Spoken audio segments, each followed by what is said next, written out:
क्या कोई यकीन करेगा?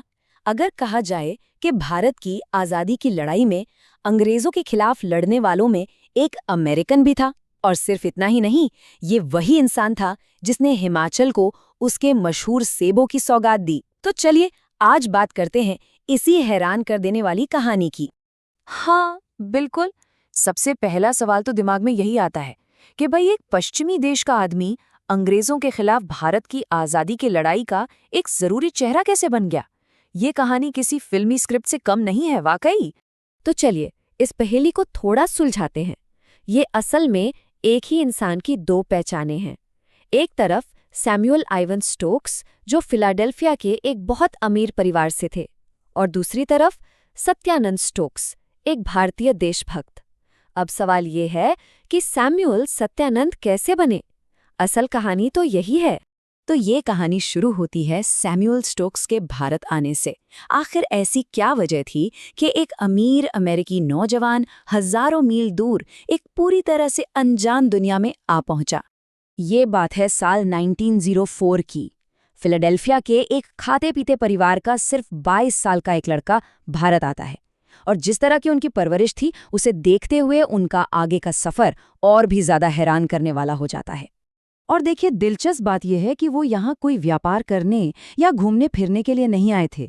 उनका मकसद तो कुछ और ही था, बिल्कुल निस्वार्थ। वो आए थे शिमला के पास कुष्ठ रोगियों की सेवा करने के लिए। और यहीं से उनकी जिंदगी में एक ऐसा मोड़ आता है जहां वो सिर्फ भारत में रहने वाले एक बाहरी इंसान नहीं रहते, बल्कि पूरी तरह से भारतीय बन जाते हैं। देखते हैं कि ये सब हुआ कैसे। देखिए, जब वो आए तो जाहिर सी बात है, लोग उन्हें एक अजनबी की तरह ही देखते थे। उनकी भाषा अलग थी, कपड़े अलग थे, और वो एक गोरे साहब थे। उन्हें बहुत जल्द ये समझ आ गया कि अगर सच में लोगों के दिलों में जगह बनानी है, उनकी सेवा करनी है, तो पहले उन्हीं में से एक बनना होगा। तो फिर उन्होंने कुछ बड़े और अहम कदम उठाए। सबसे पहले तो उन्होंने वहां की पहाड़ी बोली सीखी। फिर गांव वालों की तरह ही कपड़े पहनने लगे। उन्होंने एक स्थानीय राजपूत ईसाई महिला से शादी भी की। और सबसे बड़ा कदम, उन्होंने अपना नाम बदलकर सत्यानंद स्टोक्स रख लिया। ये सिर्फ एक छोटा मोटा बदलाव नहीं था, ये तो जैसे उनका एक नया जन्म था। अब कहानी में एक और बड़ा ही दिलचस्प मोड़ आता है। सेवा और देशभक्ति के अलावा स्टोक्स ने उस पूरे इलाके की किस्मत ही बदल दी। और ये सब शुरू हुआ एक फल से। हुआ यूं कि एक बार कड़ाके की सर्दी में उन्होंने देखा कि गांव वालों के पास खाने को कुछ खास नहीं है, और वो सिर्फ नमकीन चाय पीकर गुजारा कर रहे हैं। उनकी ये गरीबी देखकर स्टोक्स के मन में एक क्रांतिकारी आइडिया आया। उनकी सोच बिल्कुल साफ थी। वो अमेरिका से एक खास किस्म के सेब के पौधे लेकर आए और उन्हें हिमाचल के मौसम में उगाने का फैसला किया, ताकि वहां के लोगों के लिए रोजगार का एक पक्का जरिया बन सके। ये एक बहुत ही दूर की सोच थी, लेकिन इसमें एक बहुत बड़ी चुनौती थी। सेब के पेड़ को फल देने में कम से कम 6 साल लग जाते हैं। अब सोचिए, किसानों को एक ऐसी फसल के लिए मनाना कितना मुश्किल रहा होगा जिसका फल 6 साल बाद मिलेगा। इसके लिए बहुत सब्र और भरोसे की जरूरत थी, जो स्टोक्स ने दिखाया।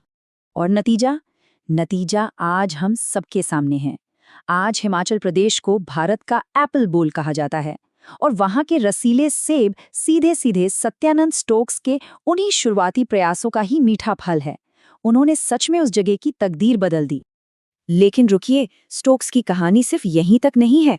हिमाचल में सेब क्रांति लाने के अलावा उनकी जिंदगी का एक और भी बड़ा और साहसी पहलू है, और वो है एक स्वतंत्रता सेनानी के तौर पर उनकी भूमिका। जलियांवाला बाग के हत्याकांड ने उन्हें अंदर तक हिलाकर रख दिया। इसके बाद उन्होंने भारतीय राष्ट्रीय कांग्रेस में शामिल होने का फैसला कर लिया।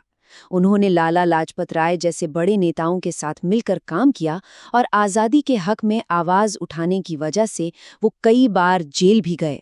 एक बार एक ब्रिटिश अफसर ने उनसे ये सवाल पूछा, एक गोरे आदमी होकर क्या तुम्हें अंग्रेजों से लड़ने में शर्म नहीं आती? ये सवाल अपने आप में बहुत कुछ कहता है। लेकिन स्टोक्स के लिए जवाब बिल्कुल साफ था। वो एक भारतीय थे और अपने देश की आज़ादी के लिए लड़ रहे थे, बस। यहाँ तक कि महात्मा गांधी ने भी उनके काम को सराहा। उन्होंने स्टोक्स के बारे में बहुत सम्मान के साथ लिखा और आज़ादी की लड़ाई में उनके योगदान को माना। ये अपने आप में एक बहुत बड़ी बात थी। तो आखिर में सत्यानंद स्टोक्स की इस असाधारण जिंदगी और उनकी विरासत को हम कैसे याद रखें? दुख की बात यह है कि वो उस आज़ाद भारत को देखने के लिए जिंदा नहीं रह पाए, जिसके लिए उन्होंने इतनी लंबी लड़ाई लड़ी। 1946 में देश की आज़ादी से ठीक 1 साल पहले उनका निधन हो गया। तो ये कहानी है सत्यानंद सैमुअल इवान स्टोक्स की, एक अमेरिकी जो दिल से भारतीय बना, जिसने हिमाचल की अर्थव्यवस्था को एक नई दिशा दी और भारत की आज़ादी के लिए लड़ा। वो सच में भारत के असली एप्पलमैन थे। और ये कहानी हमें एक सवाल के साथ छोड़ जाती है। ये कितनी बड़ी बात है कि देशभक्ति किसी रंग, नस्ल या देश की सीमाओं में नहीं बंधी होती। और ये सोचने पर मजबूर करती है कि इतिहास के पन्नों में सत्यानंद स्टोक्स जैसे और न जाने कितने गुमनाम नायक छिपे होंगे, जिनकी कहानियां हम तक कभी पहुंची ही नहीं।